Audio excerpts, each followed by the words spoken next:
என்ன முத்துவேல், ஜெயில இருந்து ரிலீஸ் ஆயிட்டியா? அதுக்குள்ள 5 வருஷம் ஓடி போயிடுச்சா? நாள் போனதே தெரியல பாரு. நாளும் நேரமும் நம்மளை கேட்டுட்டு போறதுல சாமுண்டீஸ்வரி, அது தான் போக்குல போகும். இது கூட தெரியாம இருக்க? எல்லாம் தெரியும் முத்துவேல், ஒரு பேச்சுக்காக தான் சொன்னேன். ஜெயிலுக்குள்ள வேலைக்கு சாப்பிட்டுட்டு வெயில் படாம இருந்திருக்க போல இருக்கு. அதான் ஆளு கொஞ்சம் பாலிஷ் ஆகி வந்திருக்க. என்ன நக்கலா? 5 வருஷம் உள்ள இருந்தவனுக்கு தான் ஒவ்வொரு நாள் கழியறதும் எவ்வளவு நரக வேதனைன்னு தெரியும். நீ வெளியே இருந்துகிட்டு எகத்தாளமா பேசுறியா? எகத்தாளம்லாம் இல்ல முத்துவேல், சும்மா இருந்தவனையா ஜெயில தூக்கி போட்டாங்க? தப்பு செஞ்சா போக வேண்டியதுதான். நீ பண்ண காரியத்துக்கு அனுபவிக்கணும். அதுக்கெல்லாம் ஒன்னும் ஃபீல் பண்ணாத என்ன? 5 வருஷமாயும் உன் திமுறும் தெனாவெட்டும் இன்னும் மாறவே இல்ல சாமுண்டீஸ்வரி. அதெல்லாம் சாகர வரைக்கும் மாறாது. சரி, ஜெயில இருந்துட்டு வந்திருக்க, இனிமேலாச்சும் ஒழுங்கா இரு. பொம்பளைங்களை இனிமேலாவது மதிக்க கத்துக்கும். பொம்பளைங்க ஒன்னும் யூஸ் அண்ட் த்ரோ கப்பு கிடையாது, அத புரிஞ்சு நடந்துக்கும். இவ என்ன சொல்றது, நாம என்ன கேக்குறதுன்னு நினைச்சு இன்னொரு தடவை பொம்பளைங்க கிட்ட தப்பா நடந்துகிட்டேன்னு வெய்ய, உன்னை ஜென்மத்துக்கும் வெளியே வர முடியாதபடி நான் பண்ணிடுவேன். பேசு சாமுண்டீஸ்வரி, பேசு. ஜெயில இருக்கும் போதும் உன் பேச்சு என் காதுல கேட்டுக்கிட்டே தான் இருந்துச்சு. இப்பவும் பேசு, எவ்வளவு பேச முடியுமோ பேசு. அப்போ ஜெயிலையும் என்ன நீ நினைச்சிருக்க? மறக்கல, அப்படிதானே? மறக்கல, உன்னை என்னைக்கும் மறக்க மாட்டேன். என்ன ஜெயில தூக்கி வச்சவல்ல நீ. இந்த 5 வருஷத்துல ஜெயில நான் யார நினைச்சனோ இல்லையோ, உன்ன நினைக்காம இருந்ததில்ல. வெளியில வந்துட்டேன்ல, இனி அடிக்கடி சந்திப்போம். வரட்டுமா? கிளம்பு.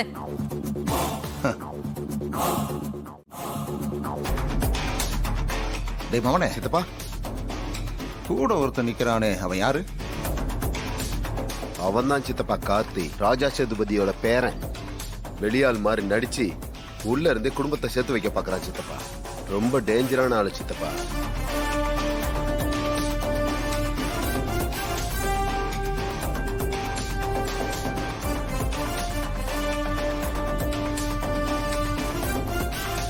அப்படியா?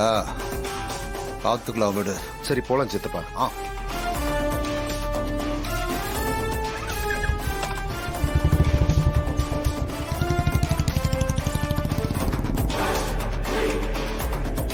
யார் அவரு? ஜெயில இருந்தாரெல்லாம் பேசுனீங்க.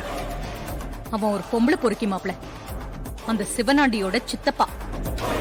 5 வருஷத்துக்கு முன்னால நம்ம ஊரு பொண்ணுங்க கிட்ட தப்பா நடந்துக்க பார்த்தான். அதான் தூக்கி உள்ள வச்சேன். அந்த கடுப்புல தான் என்கிட்ட ஒரு மாதிரி பேசிட்டு போறான்.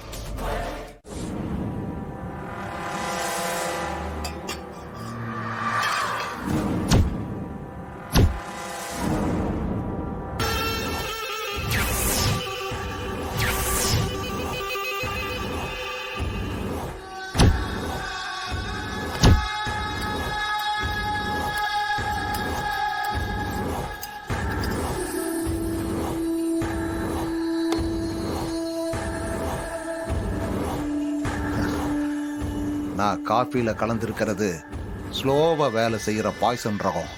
அதனால நீ இதை குடிச்சா உடனே சாக மாட்ட, கொஞ்சம் லேட்டா தான் சாவ. ஒரு எச்சரிக்கைக்காகத்தான் நான் இப்படி செஞ்சிருக்கேன்.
என்ன நம்புங்கண்ணே.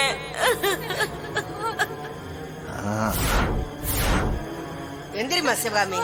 அம்மா சிவகாமி, சிவகாமி, சிவகாமி, கண்ணு பாருமா. என்னங்க சிவகாமி நம்மளை விட்டு போயிட்டாங்க. சிவகாமி. நல்ல வேளை நாம காஃபில விஷம் வச்சுதான் இவ செத்தான்னு யாருக்கும் தெரியல. இத அப்படியே மெயின்டைன் பண்ண வேண்டியதுதான். அப்போ சிவகாமி இறந்தது நீங்க வச்ச விஷத்தாலையா? ஆமாண்டா மவனே.